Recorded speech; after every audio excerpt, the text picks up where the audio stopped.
We all have neighborhood stories, but some neighborhood stories have all the elements of high-stakes political thrillers.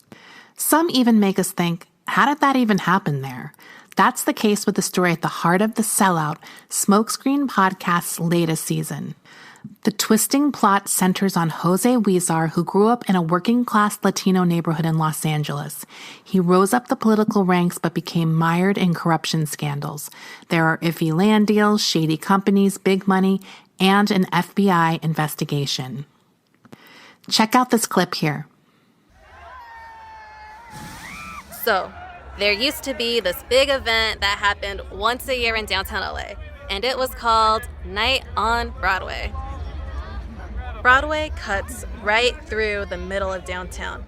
And for a long time, it's been this kind of historical-looking street.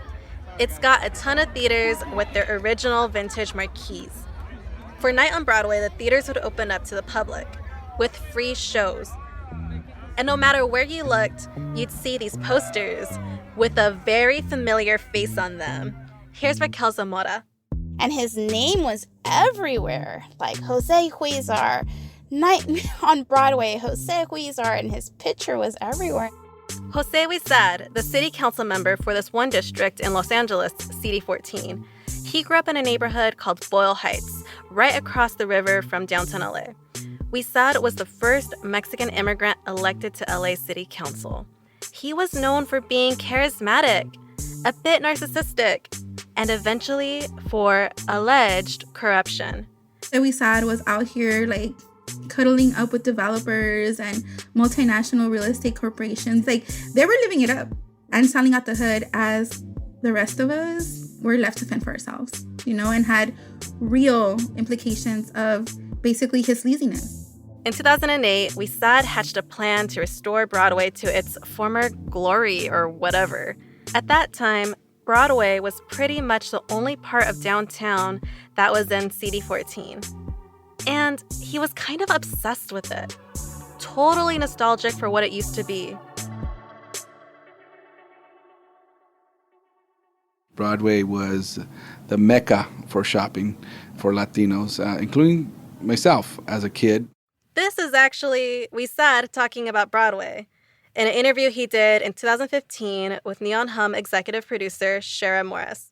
I recall going to Broadway to do back-to-school shopping. It was our entertainment area. I mean, I lived that era of Broadway where largely Latino immigrants roamed the streets of Broadway. And we still do, but not in as large numbers as we used to. But back then, this was a place where, Latino immigrants from all over the region would come and do shopping and be entertained at one of the 12 historic theaters. But Huizar didn't want to bring back the Broadway that he'd grown up with, the one where Latinx workers went to buy work clothes and parents shopped for quinceañera dresses. Not that Broadway. Nope. Huizar's Broadway was going to be cool, hip, and attract a whole lot of people with deep pockets. Here he is again. People have used the G word, gentrification, for Broadway and the efforts that we are doing. But, gentrification, as defined, in my view, is when you push out a demographic of people to make way for new people to come in. On Broadway, there's just so much vacancy. There's so much space to allow growth in whatever demographic may be. So for years, Broadway has kind of been this Latinx shopping district, and it seems like Huizar is saying it doesn't exist anymore. He's saying that if we redevelop Broadway, it's not gentrification because there's no one to displace. It's a pretty bold statement. But lots of the businesses were still there, and so were their customers. Here's Richard Shave and his wife, Kim Cooper. They're a couple who advocate for preservation of historic buildings in Los Angeles. They run a company called Esoteric Tours. Jose Huizar created the Bringing Back Broadway initiative, which was, in my opinion, a complete ruse because it was supposed to study the economic potential of Broadway, which has never been in question. A retail space, rental space on Broadway on the ground floor was one of the highest in the city. And all of the businesses that were up and down Broadway, they weren't very cool and they weren't very hip. They were pretty old school. But remember, that wasn't the Broadway Huizar was trying to bring back. He wasn't pouring money into attracting those kinds of businesses back to Broadway. Instead, Huizar wanted brand name restaurants. Some person might want to go there and buy their quinceañera dress. Another person's going to go to Umami Burger. You know, where a burger and fries cost like $15. They're the kind of copy and paste places you can find literally anywhere in the USA. The kind of place where you step inside and you feel like you're everywhere and nowhere all at once. Down the street is one of the most famous hamburgers around right now. Someone else may go to the $1 Million Theater for one of our newly reopened and refurbished historic theaters in the area. The thing is, WeSad wasn't even that successful in filling up Broadway with umami burger type businesses. Some of them moved there, but what actually happened was the street ended up with a bunch of empty storefronts. Kim Cooper from Esoteric Tours. You know, Broadway is so freaking precious, and it's a ghost town now. What was a thriving, beautiful district. The big plan WeSad had for Broadway wasn't just about the businesses. He wanted a full trolley to run up and down Broadway. It was initially supposed to cost $100 million, and then $125 million, then more than $325 million.